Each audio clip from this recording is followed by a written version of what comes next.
Hello, everybody. Thank you for tuning in another session. I'm Kishin, and this is Fabian. Hi there. So we're going to cover the importance of keeping ourselves energetically clean today. Because as we practice kindness and empathy, we are opening ourselves, right? Our heart quality is opening, and we are embracing our vulnerability, and in that we're feeling people's pain, right? And it's not something that is conscious, it's something that is quite unconscious. We don't have to deliberately or undeliberately taking or not taking. It's just a movement of energy. So you can say if a person is empty, like an empty glass, then a person who is full of stuff, full of pain, full of feeling, full of thoughts, because what you think generate energy, right? Mm-hmm. And that the whole combination is so full that it will just naturally move into a person who is less empty. So say you are doing work on yourself, you are being mindful, being mindful of your negative thoughts, and you don't go there, and you practice meditation. So it's like you're releasing energy and also cultivating positive mindset. And you and your friend is doesn't do any of that. And when you get together with your friend, all he does is download, talk, complain. And what happens is you just naturally feel very drained, right? You're depleted, you empty, you'll be so tired, right? And so it's like you just have to get away as soon as possible, because of what happened. It's not that you are drained, it's just that his stuff is coming into you, because you're cleaner, so to speak, and more empty. So what do we do, right? In this case, there's lots of strategy that we can try. The ocean is the best, right? Or the river, any kind of like fresh water, cold water, and you just jump in. Nature is awesome for releasing, walking in nature, walking in the park, exercising, because that movement and is releasing. Dancing, if you like dancing. So all these modalities really up to you, what you like. And of course, just relaxing also. Me personally, I would go into a dark room and I would just zone out. That is my releasing. So now, as when there is still a sense of self, or when there is a person who walked the journey, then that person is the one that catches all this energy, and it got trapped, right? So the Buddha give a really, really nice example. He say there one person was so angry, and he say, well, what happened to a person when he doesn't receive the gift? What happened to the gift, right? So it's like that when a person, when you're in the when you're together with a person who give you all this negativity, it's not that his fault, like, he just vibrate or emit out. It's not his conscious intention to give you all this stuff. But it is, it's like a gift, right? But what happened, the difference between a self and a non-self is when there is a self, there is somebody who catches those gifts, who catches all that energy and trap it inside. But with a non-self, there is nobody in there to catch anything anymore, right? It's obvious because, there is that emptiness, there is that space where the sense of self is. Now there is emptiness. So, of course, nobody's there to catch anything anymore. So you can tell before, it will be really painful for you to go shopping, to go social gathering, where there's a lot of people, noise, will give you headaches. Uh, all this intense stimulus to the sense would quite tiring you out. But when you become, when you extinguish, or the flame gone out, um, then you can go back into the market, so to speak. You can go back into the crowd. You can go back to shopping. You can go back to dealing with people without all this pain. Mm.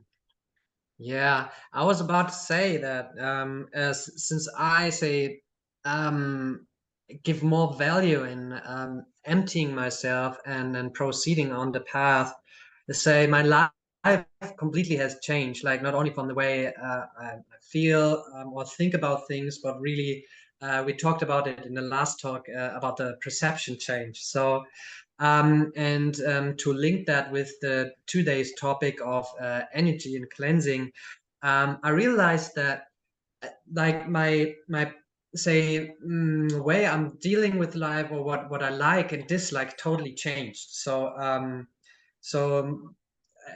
actually, I wouldn't go to parties anymore.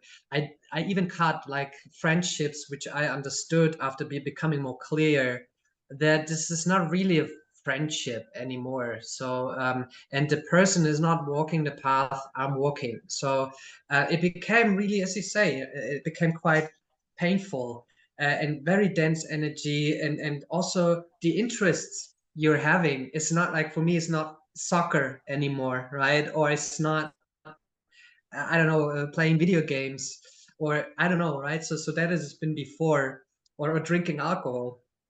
So no more parties, and all that. So that really actually makes me feel tired and drained, as you perfectly explained. So, and it even became that sort of, I got myself that empty, that if I would go to supermarkets, I get, it's still today, it's like I get really like dizzy, like bee swarm, I call it, like very dense energy. I'm very tired.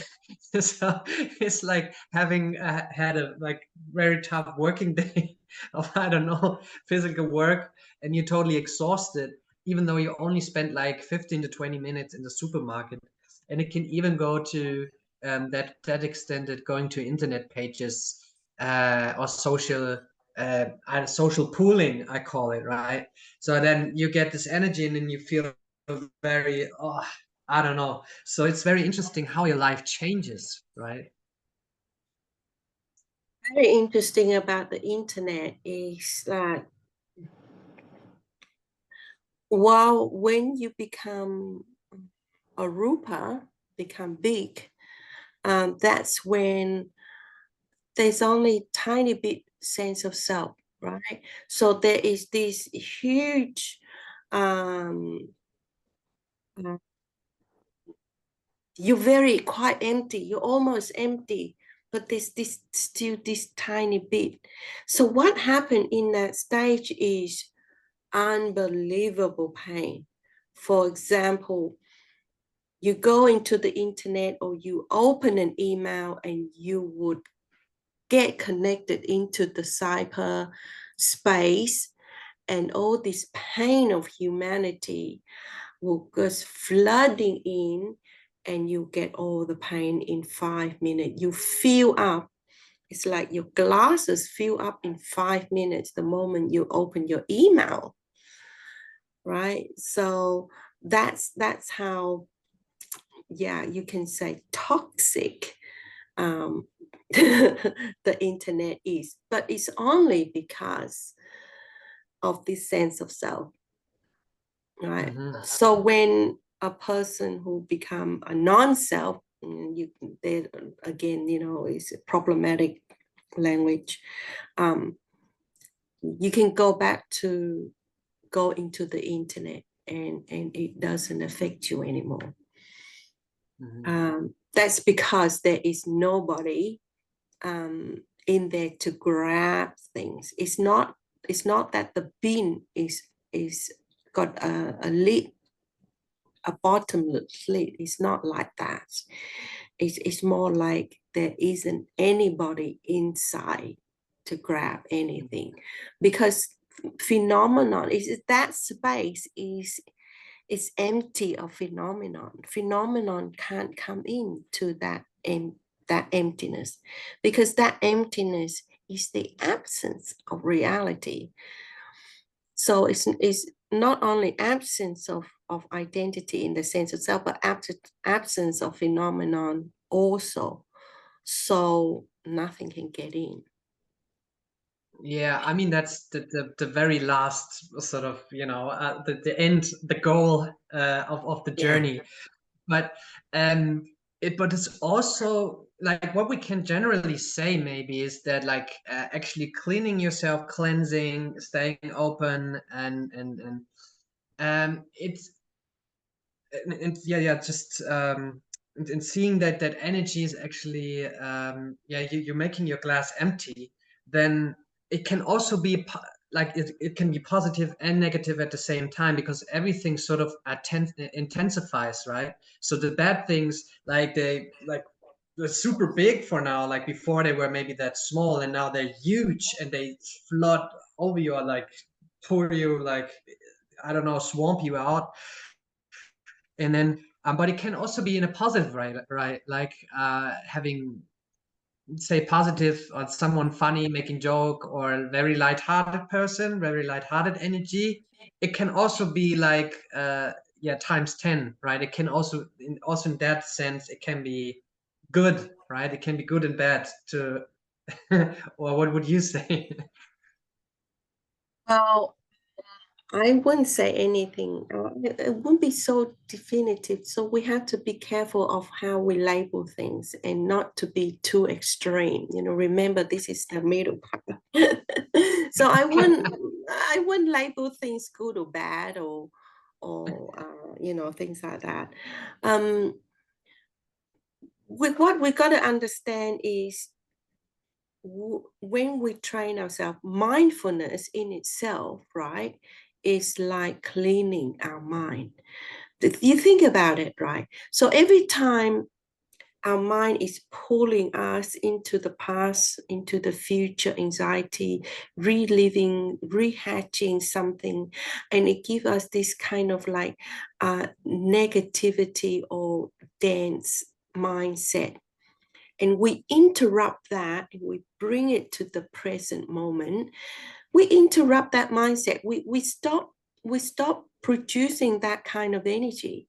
So in term so you can think mindfulness is actually like learn to not litter your house, right? Hmm. Imagine a person who doesn't practice continuously. Their house is just populated with dirt because they don't have the self-awareness and the how to interrupt and not not dirtying their mind, not polluting it. So mindfulness is very powerful in that sense because it's interrupt that litter. So your house will start to get clean. So imagine your house is clean and then your friend like dreading mud all through your house again, right? So you have to go and clean your house every time That's right. they leave, the visitor leave, you have to clean your house.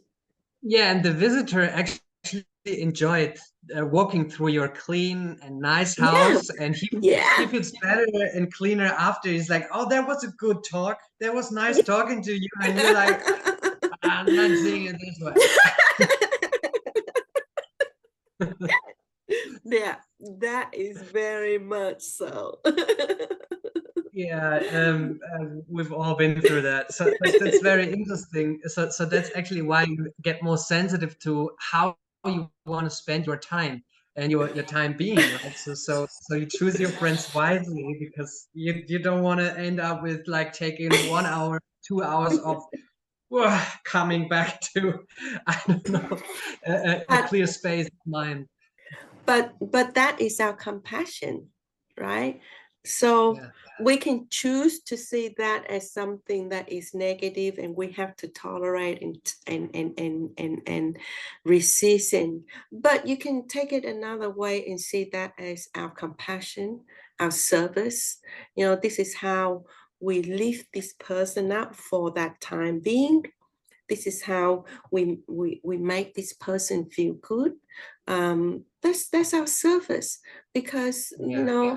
you can see it another way, and then there won't be so much resistance. It will just add it into your quality. That's a good way of seeing it. Again, there's the perception change in that, right? So it's very important. So you don't see yourself as the victim of this person coming into your present moment, and how dare is he or she to dump everything they got. So yeah, it's kind of like service to lend an ear. There's also dana. It's also a generosity actually, and compassion and kindness to listen to other people's problems. And yeah, yeah, of course. And then you change the perception. And in the end of the day, just before you go to bed, you think about what nice things you've done today. And then, of course, the gratitude rises in you, and the respect for yourself actually also rises. That you encountered people, helped people, lend an ear, gave advice, and gave you energy, right? Yeah. It's not so much gave energy. It's more like take their pain a little bit for a little bit that day, and so they feel a bit light, they feel a bit unburdened, they feel a bit uplifted that day. So that's our compassion, our service for that day. And we will cover how to use this, uh, you know, small kind, a small kind act, and how to make it big, in another talk. Hmm. Yeah, this is very nice topic, and very important topic. But yeah, and just to talk about an experience I've made by actually cleaning myself, cleaning the energy, and well, just before, I don't know if I mentioned it in one of our talks. If so, then sorry for that. But I used to work with children, and then in school, so helping handicapped like autism people to come and go through the day, and people having trauma from wars and all of that. So every morning I meditated like for 20, 30 minutes, and then I rode my bike to school. And then there was one day I came too late, and the teacher was already inside, teaching the children. I had two children to give company and to help and care for. So I came too late, like 10 minutes. I already had like a very bad conscience about that. So I entered the class, and like everyone's silent. Normally this class is like just 9 children, but they're enough like for like 100 children. Very loud, noisy, very alive, and having to learn lots of stuff still. But then they all remained silent. And then I said, "Good morning." very suspiciously. And then the teacher said, "I don't know how you're doing it, Fabian, but once you come in, you totally calming the children. You know, like how are you doing this?" And I didn't do anything. I didn't even say something. And then that she's like, "Yeah, how did you do that?" And I'm like, "Yeah, I'm just meditating, right? That's it. Oh, maybe I should try it as well." Yeah, you should go for it. And that's interesting. So she said every time I come to class, I have a very calming effect on the children, and that's very nice, to actually, if you work with people in general, then you meditate, and you develop kindness, and all that, peacefulness, and love and care towards everyone. And that helps actually having, like, all people having a nice day, you included, right? Like the teacher had a nice day, children had a nice day. The children, which those children interact in pause, in break, they're gonna have a nice day. They not fight each other or whatever, insulting, or so. That's actually a very nice cascade, cause and effect, like domino, hitting each other in a positive way. Just wanted to share that. Yeah, It's a ripple effect. ripple Um, effects. Yeah, mm. And children and animal is very perceptive about energy. Not so much of adult because they are very much in their head, but children and animal is very much in the present. Um, and you can see that also once you change, you can see that your development, on the effects you have on animals and on children, and even like once your sense of self is gone, you can see massive changes, on the effects. yeah. I mean, this is such an interesting topic, because energy, of course, you cannot perceive throughout your five bodily senses, right? So you cannot really see energy. You can only see what sort of the energy does into people's behavior and the way they talk and whatever, right? But it's such a big thing, but yet you can't see it, right? So it's so interesting. Mm. Yeah. Um, and also another very interesting, phenomenon is when a person who is non-self, and he or she teaches, uh, that instruction is is way more powerful than a person, than a self, because think about it, it's basically, um, empty, or the nibbana, or is actually talking, is actually utilizing the five khandhas as its vehicle to come Mm. across. You know what I mean? So, um, and there is, you can see that in the Buddhists, you can see that in teachers, um, and you can see, you can directly experience within yourself. The more insightful you become, the cleaner you become, the more, clarity, the more, still, peaceful, your words, hit more of the target. That's right. Yeah, they have more power, they have more value. I don't know. It's very interesting as you be more conscious and more present about what you say, and you say it with less of sense of self. What you say is that, yeah, it has a total different and more intense impact on the listener. So yeah, with teachers, it's totally true what you say. So if all the teachers would practice meditation, I think children would definitely learn more, or more quicker, right? And more intensely. I don't know. Yeah, I agree. Yeah. Ah, beautiful. So yeah. So and there's a different type of energy once you have attained nibbana, right? Like this kind of like you maybe the aura you have or the words you speak is is like super intense, right? Or it gets bigger, the aura you're sort of radiating, isn't it? Like and you have an immediate impact on people, even though they're being super dense, and still sort of in the jungle, in the forest, and you can sort of clean them out without even being affected by it. Yeah.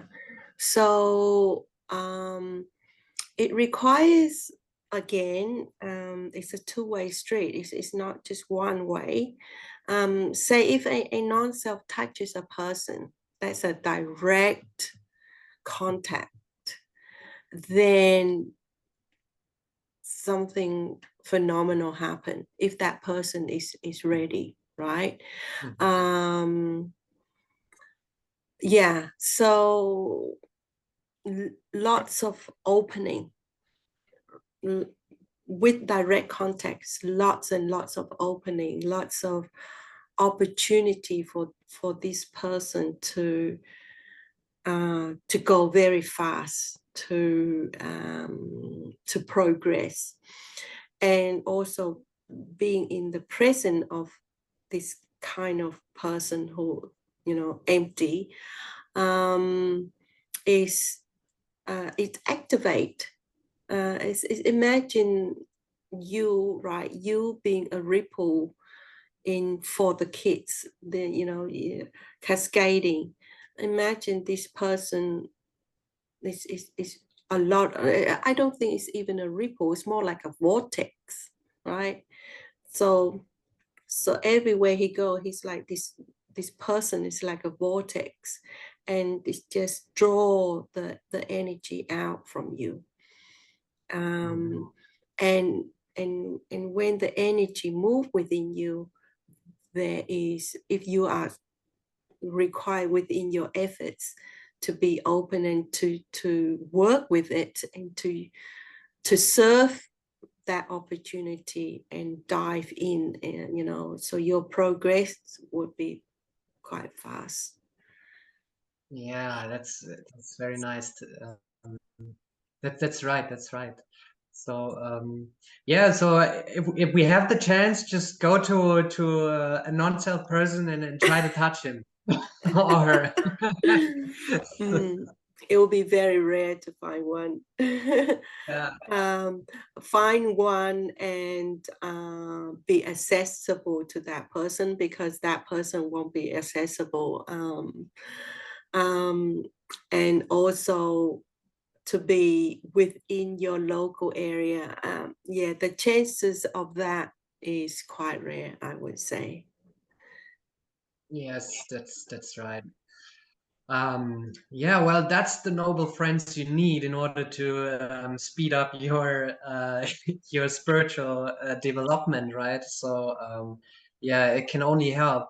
Um, yeah, well, hopefully everyone will find such a person or listen to such a person, and yeah, so just another thing I wanted to mention is like the strategy in order to clean yourself, like for people having, say, experienced this energetical cleansing and meditating and becoming more sensible towards the world, and then they work with people. So you say water is the element, or is a nice element to sort of dive in, or just to walk along, um, and even shower, right? So is it important what kind of temperature that water got, or what would you say? Would say cold, like cold ocean, cold river, cold shower. It's just that initial shock will bring you out your head, And but what I want to cover, the important, is when you're meditating or when you are relaxing and the pain come up, or there is a release of energy. What do you do? it is the sense, remember, it is the sense of self that is the obstacle. It is the sense of self that is blocking the releasing. I'm not too sure if you watch Spirit Away, Spirit the away. the Japanese anime. Yeah, I think I did, but yeah, I should rewatch it because I can't Okay, really remember much. so in that there is a moment where this ginormous monster, dripping mud, like really dirty, come into the bathhouse, Ah, and yeah. every, like, you can't stop him, right? The best you can do is just stand aside and let him come through, right? So it's the same thing with our energy. Like, our energy is this ginormous mud ball, right? And our sense of self is to like, oh, investigate it. Oh, what is it? Analyze it. Oh, is this from my father? Is this from my mother? Try to figure it out. But in doing that, we actually blocking it. We actually grabbing it, identify, owns it. So Mm-hmm. what we do is, when things like that coming up, we just need to relax and just let it release. And because it's not ours, right? It's not ours to grab and identify and own. It's not ours to analyze. It's So just this you let it energy that play, yeah. right? Like you basically let it come up from whatever reasons it arose, Mm, and you're not digging in, you're not analyzing it, you're not talking mm, about it and making it stronger or going to a mm, certain victim role or what. You just let it come up, you acknowledge it, whatever, you can maybe talk to and say, okay, you can be there. It's great that you come up because then I'm gonna, you're gonna pass away one day, or next moment. So you basically just let it be and you feel it, but you don't dive into it, right? So you just let it be there. yeah, we only dive into a wholesome feeling. Mhm. When dense, negative, or painful feeling, we don't dive into it. We just know that it is there and relax and let it passes. Yes, Right? yes. And don't make a big deal out of it or try to understand it. Yes, it's very important that you mentioned that. So relaxing, let it come up, let it stay there as long as it wants. You don't have to serve it. You don't have to kick it out. It will go by itself. Yeah. Mm-hmm. Mm-hmm. Yeah, yeah. And Perfect. and I'll just quickly mention that woman, our monthly period cycle, is quite an opportunity for release, because that's when a lot of energy is being released, but we don't understand it and we regret onto it. So there is this very moody, grumpy, because it's quite uncomfortable dealing all with this energy that come up. I don't know why that each month that a woman have this phenomenon happen to them, but it happened. That is what happening. That's why they are moody, grumpy, because of this energy that is moving up. Mhm. And the male, the man, and the boyfriend should be happy for that, for the girlfriend and wife, that even though they're shouting at them, you're like, I'm happy for you that energy comes up and you let go of it. I'm very happy. Just yell at Mm. me, come at me. No, actually, when a person who is grumpy and moody, that they're not releasing it, they are actually grabbing it and identifying with it. Ah. So meditation is very crucial at this time, or just relaxing, and yeah, just let it pass and not make a big deal out of it. Right. So actually, energy is also feeling, right? Energy is emotion, or is it different than that? I think as it come up, we feel in different parts of our body. And then as we add thoughts and we fabricate, then it become emotions. Hmm. So energy in itself, I don't think is anything. It is the it's like energy. It isn't anything. It's neutral. It's energy, right? But as it passes certain part of our body, then we will feel it. Hmm. Yeah, good point. Well, yeah, that's been a very beautiful talk and a very informative and a very important talk about the energy and cleaning the energy and yeah, opening up to it. So yeah, so as we only have say a few seconds left, I wanted to thank you again for yeah, sharing all this valuable information, Yeah, and my pleasure. it hopes it serves everyone, and yeah, I hope people can relate to it and yeah, take something positive from it. Okay, thank you, everybody, and we'll see you next time. Bye bye.